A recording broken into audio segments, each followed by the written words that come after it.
Jean chapitre 8, du verset 1, du verset 1er au verset 12e. Jean 8, 1 à 12.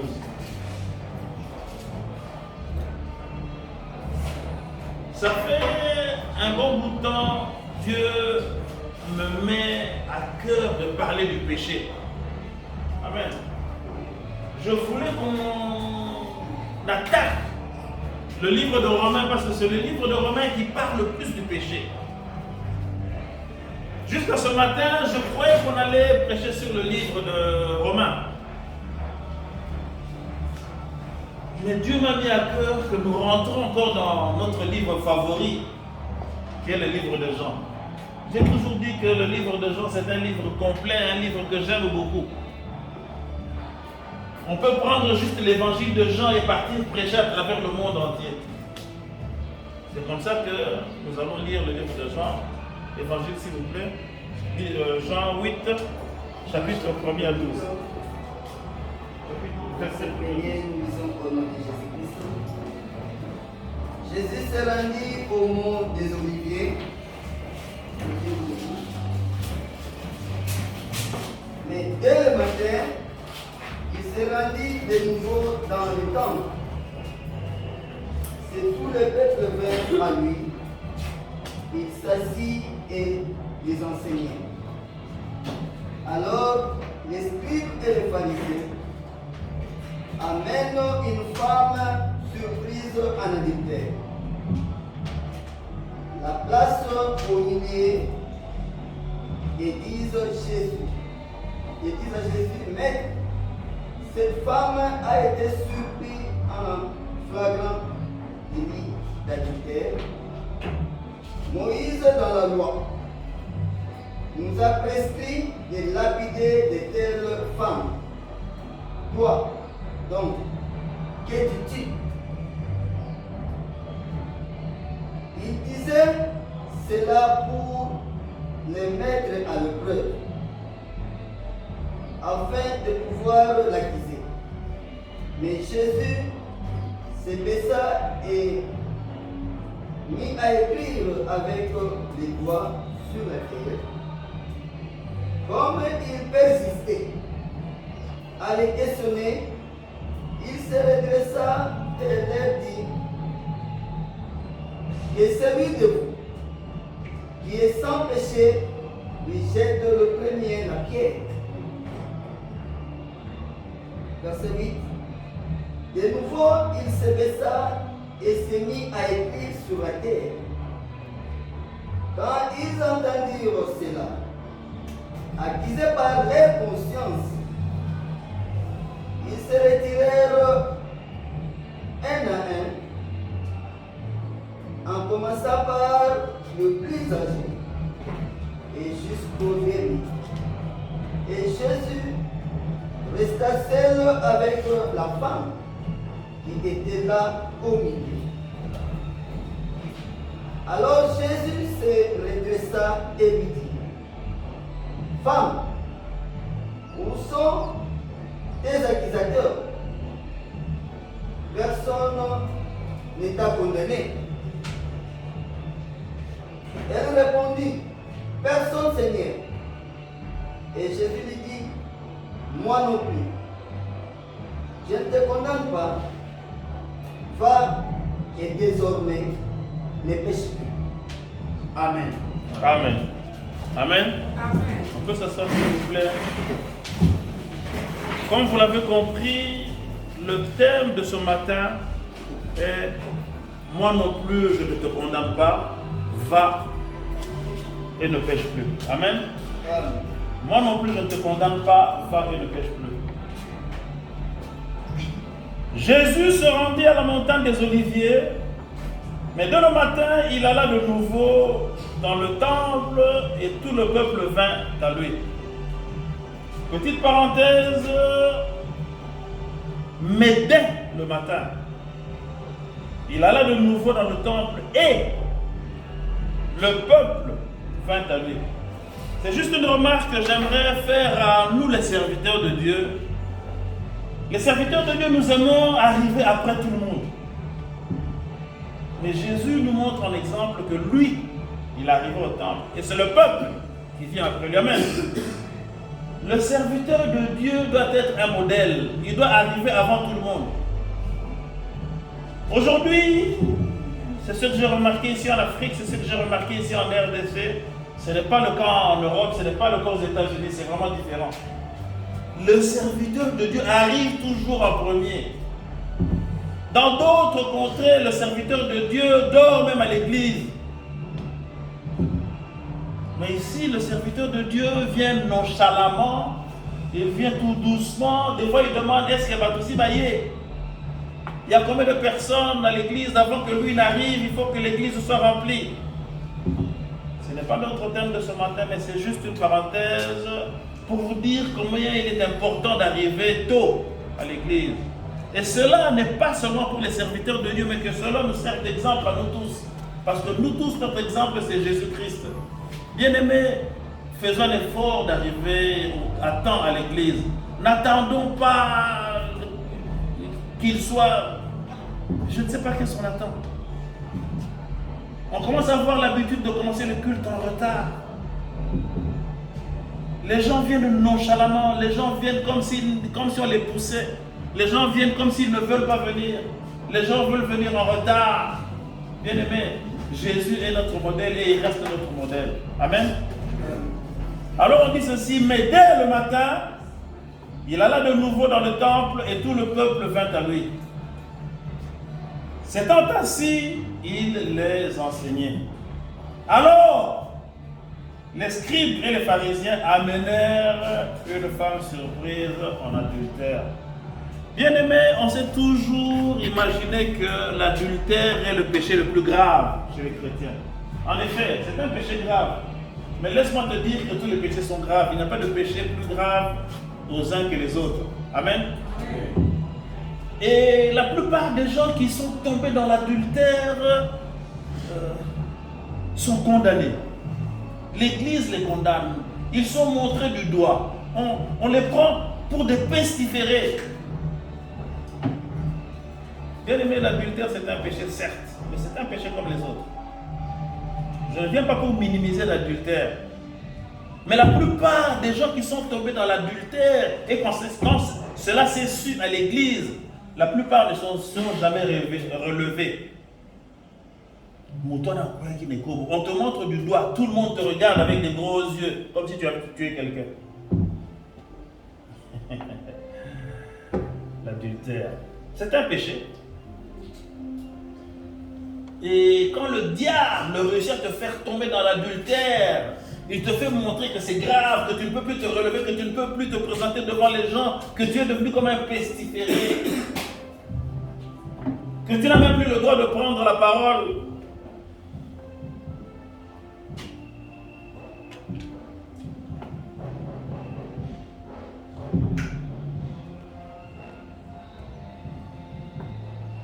Alors les scribes et les pharisiens amenèrent une femme surprise d'adultère. Bien-aimé, dans l'église, quand on sait que tu as fait l'adultère, c'est grave. On te condamne. Et les gens qui te condamnent, la plupart d'entre eux sont déjà tombés dans l'adultère aussi. La plupart des gens qui te condamnent sont tombés dans des péchés même plus graves que celui-là.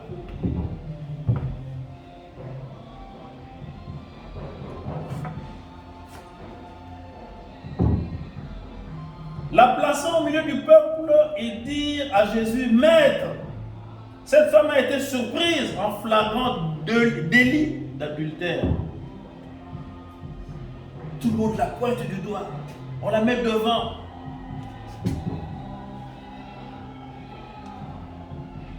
Moïse dans la loi nous a ordonné de lapider de telles femmes.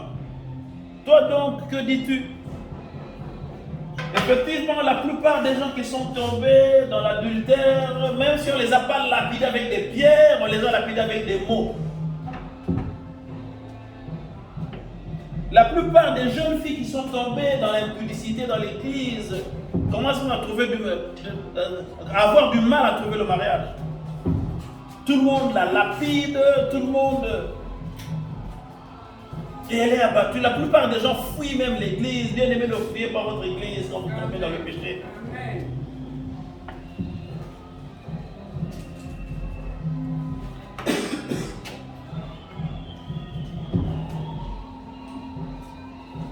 Il disait cela pour l'éprouver afin de pouvoir l'accuser.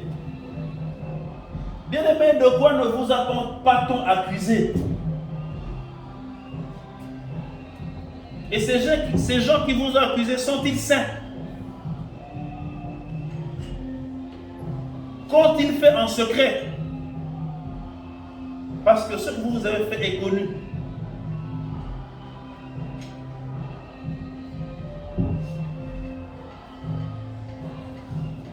Mais Jésus, s'étant baissé, écrivait le doigt sur la terre. Ça veut dire qu'il ne les écoutait même pas.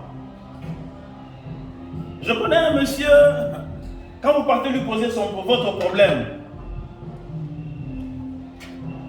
il vous écoute les 4 premières secondes. Dès que votre problème ne l'intéresse pas, il prend son téléphone. Une fois qu'il prend son téléphone, vous ne l'aurez jamais rattrapé.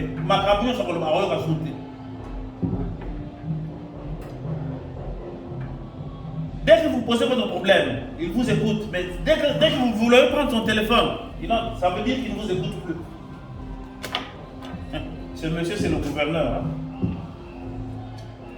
Si vous voyez qu'il prend son téléphone, dit Kanayo, tout ce que vous direz, il y a rien vous sauter. C'est ce que Jésus faisait. Vous posez un problème, vous voulez dramatiser vos mots comme ça, vos grave.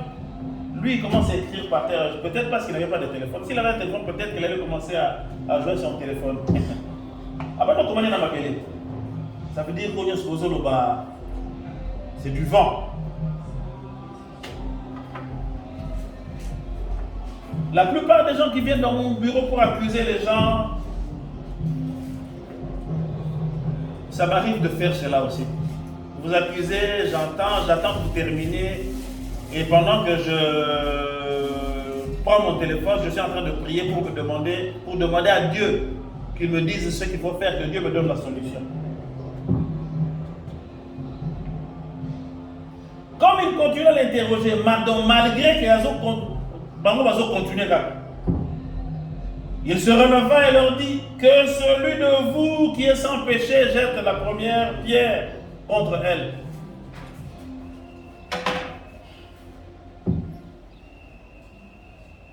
Que celui de vous qui est sans péché jette la première pierre contre elle. Bien aimé, j'aimerais que quelqu'un lève la main. Que celui d'entre nous qui n'a pas péché, nous sommes quelle date aujourd'hui? Le 6 août.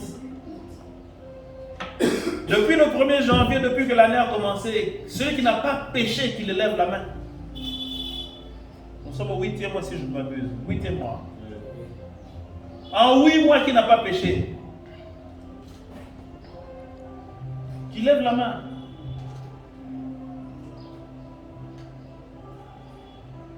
J'aimerais que celui depuis, reculons un peu, avançons, depuis que ce mois a commencé, nous sommes le 8.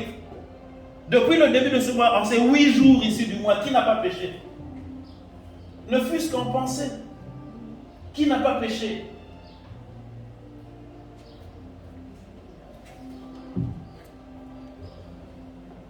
Il est facile de condamner les gens. Il est facile de dire, sœur Boye, Asalaki Boye. Frère Boye, Asalaki Boye. Vous ne savez pas Boye Bité.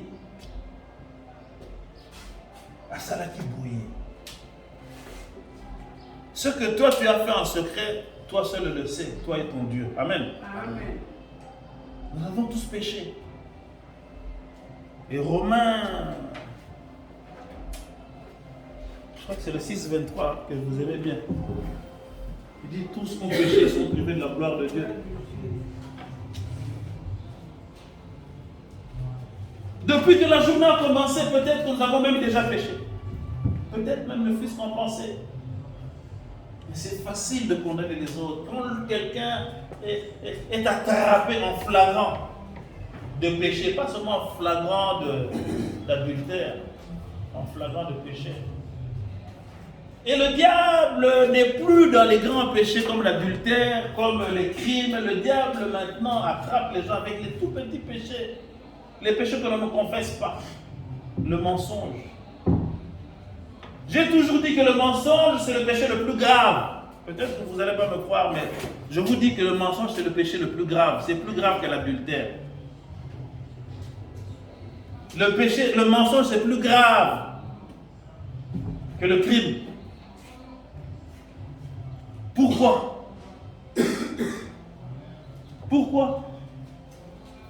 Le mensonge, c'est le péché le plus grave parce que c'est un péché qui n'est jamais confessé. Et c'est celui-là qui va vous rattraper. Amen. Ozawakno, Nazan Jana point. Nazan a limité. Quand tu as menti le soir, quand tu fais ta confession, tu ne confesses pas. Amen. Mais lorsque tu as fait l'adultère, ton âme n'est pas tranquille. Lorsque tu as commis l'impureté, l'impudicité, ton cœur n'est pas tranquille et tu te confesses. Et tu es libéré de ton péché. Mais le petit péché, des fois tu ne sais même pas que c'est un péché, c'est celui-là qui te rattrape. Et c'est ça le péché le plus grave. L'adultère, c'est rien parce que tu vas le confesser. Mais le mensonge, le petit mensonge, qui ne te rapporte rien d'ailleurs, tu ne le confesseras pas, c'est celui qui va te rattraper, c'est celui-là qui est écrit dans le nombre de péchés qui ne sont pas confessés. Amen. Amen. Et la plupart des gens, quand ils sont tombés dans l'adultère, sa vie est fichue. La plupart ne se relèvent pas. Vine baby, à Monique, à Nzambe Nangai, à Suki. Bien aimé, laisse-moi te dire que ce n'est pas si grave que ça. Relève-toi.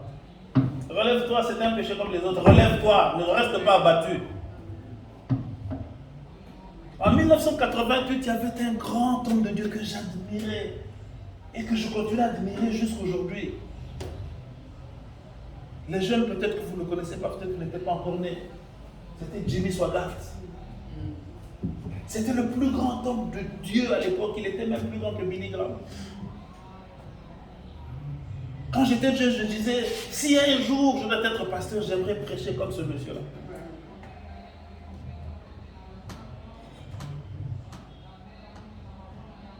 Et le diable l'a eu. En flagrant d'adultère. Qui pouvait s'imaginer Jimmy Swaggart, le grand Jimmy Swaggart, le saint homme en flagrant d'adultère, dans un hôtel, avec une prostituée. Il avait une église de plus de 500 000 membres à l'époque. C'était l'église la plus grande au monde. 500 000 membres. Je ne sais pas, le stade nous prend combien. Qui connaît le nombre de personnes qui peuvent entrer au stade ici? Le stade de Martyr. 80 000. Lui, il avait 500 000 membres. Donc plus grand que le stade. Et le diable l'a eu. L'homme qui se croyait saint, l'homme qui se disait saint, est resté abattu.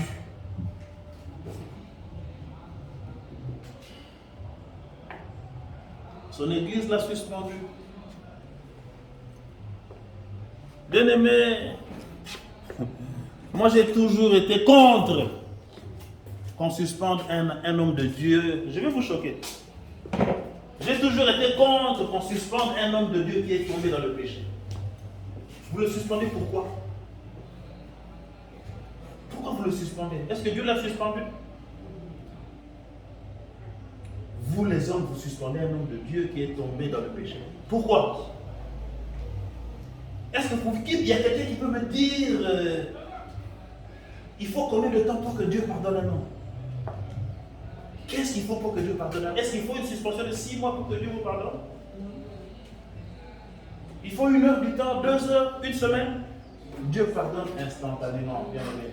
Alors, le diable a institué cette histoire de suspension des hommes de Dieu pendant 6 mois. Et moi, je vous dis que c'est une œuvre de diable quand on suspend un homme de Dieu. Un homme de Dieu qui se répand, mais laissez-le faire son travail.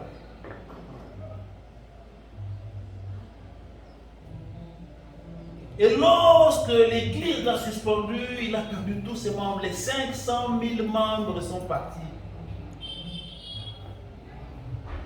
Et le diable était content. Vous voyez? Vous suspendez l'homme de Dieu, vous croyez que c'est en faveur de Dieu, mais c'est en faveur du diable. Il avait un concurrent que vous connaissez tous, Billy Graham, qui jusqu'aujourd'hui, enfin jusqu'à sa mort, il est mort, je crois, le jour de son anniversaire. Alors, quand il a atteint 100 ans, je crois qu'il est mort. Le lendemain, il est le même jour. Après Jimmy Swaggart, c'était Billy Graham.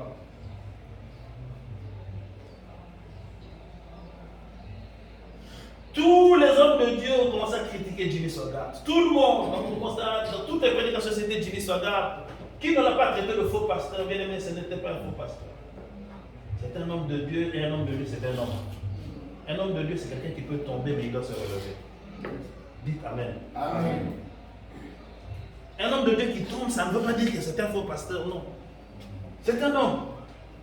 Un homme est censé tomber, mais se relever. Amen. Amen. Et lorsque tous les hommes de Dieu passaient à la télévision pour fustiger Jimmy Swaggart, un faux pasteur, pendant que eux tombaient aussi en cachette. Un faux pasteur, ceci, cela, tout ça. Bien aimé, on vous traitera de faux chrétiens. Le jour où vous tomberez, les gens vont vous lâcher. Faux frères en Christ, faux sœurs en Christ, faux tout ce que vous voulez. Mais bien aimé, ne perdez pas la foi. Amen. Connaissez votre position en Dieu et Dieu vous soutiendra. Il peut arriver à tout le monde de tomber. Et tous les hommes de Dieu passaient à la télévision pour critiquer Jimmy Swaggart. Jimmy Swaggart, faux pasteur, tout cela. Et son plus grand concurrent, c'était Billy Graham. Le jour où Billy Graham est passé à la télévision, c'est là où j'ai compris que Billy Graham c'était un homme de Dieu, un vrai. C'était l'occasion pour lui de fustiger Jimmy Swaggart et de récupérer tous les membres. Mais lorsque Billy Graham a pris la parole, en pleurant, Billy Graham a pleuré à la place de Jimmy Swaggart. Il a dit, si c'est arrivé à Jimmy, ça veut dire que ça peut m'arriver aussi. Le jour où j'ai regardé ce documentaire, j'ai commencé à pleurer. Amen. Bien aimé, si c'est arrivé à votre frère, si c'est arrivé à votre soeur, sachez que ça peut vous arriver aussi. Amen. Et le jour où ça vous arrivera, ne portez pas la culpabilité. Restez frères en Christ, restez sœurs en Christ, relevez-vous. C'est ça la parole de Dieu. Amen. Amen. Nul n'est parfait.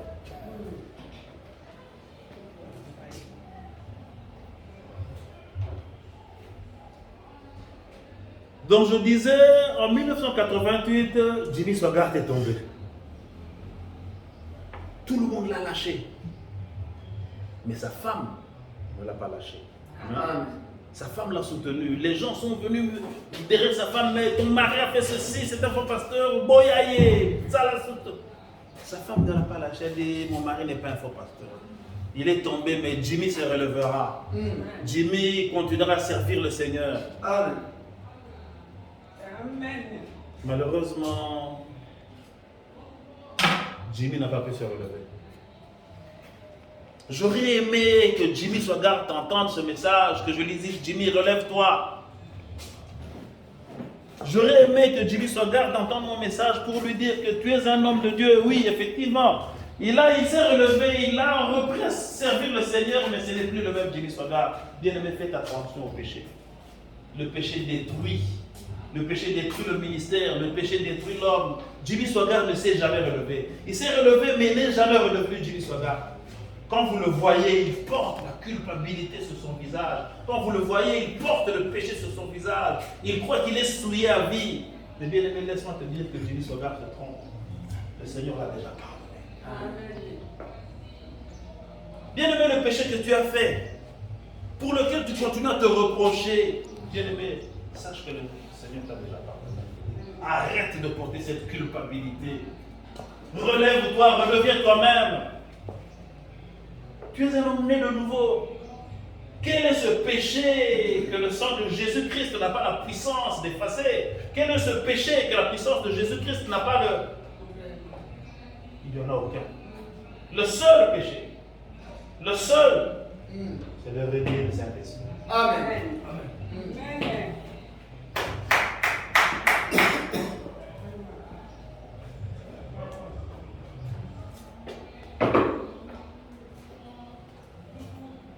Alors, toi qui as péché, relève-toi.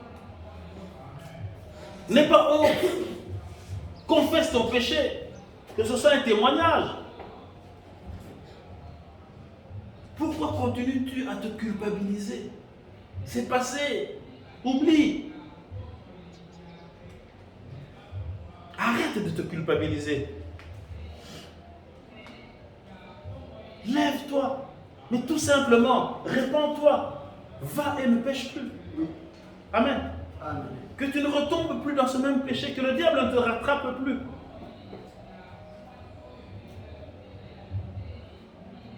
Effectivement, j'ai essayé de télécharger une vidéo de Jimmy Swaggart. Effectivement, il est devenu vieux. Il a dans les 90 et quelques ans aujourd'hui, mais il a fait un travail extraordinaire. Ses enfants sont des serviteurs de Dieu.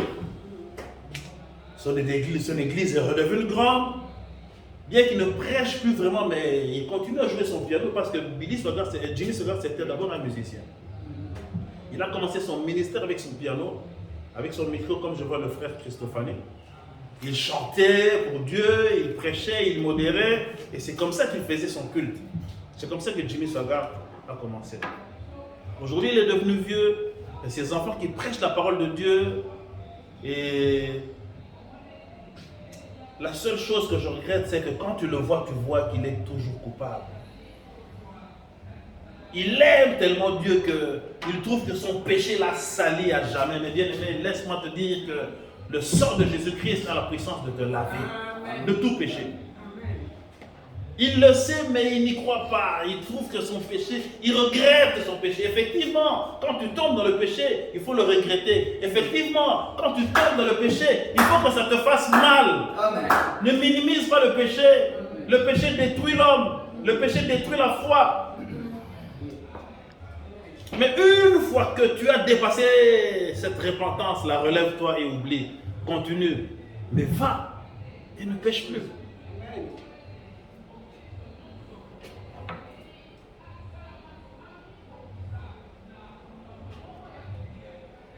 Le péché rend prisonnier.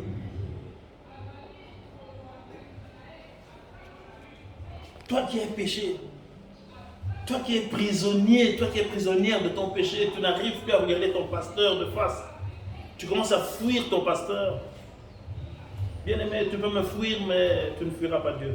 Amen. Moi, je n'ai pas vu là où tu as péché. Mais c'est le Seigneur Jésus-Christ qui a vu. C'est le Saint-Esprit qui était là pendant que tu faisais ton péché.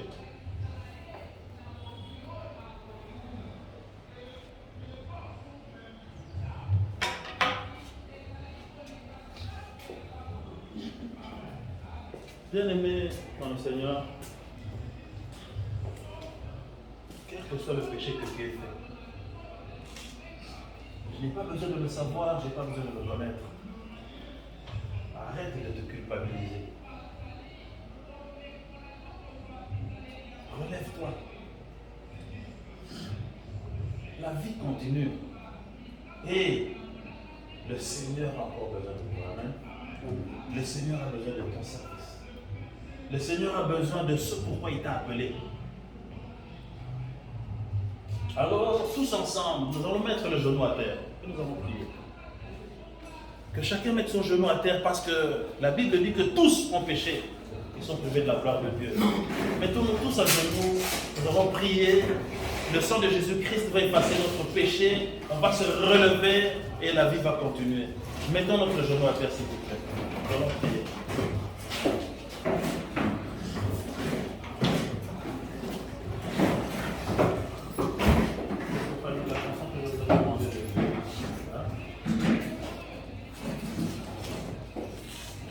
Tu n'as pas besoin de crier, ton voisin n'a pas besoin de connaître ton péché.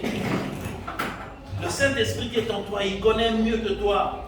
Tu peux lui parler au fond de ton cœur. Tu n'as pas besoin de sortir la voix. Mais parle à ton Seigneur. Dis-lui, Seigneur, j'ai péché. Et je me réponds, je regrette.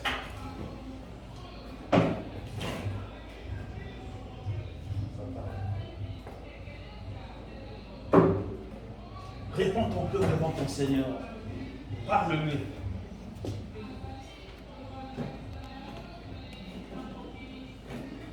Le Seigneur merveilleux, il est mort sur la croix. Il a porté nos péchés.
Amen.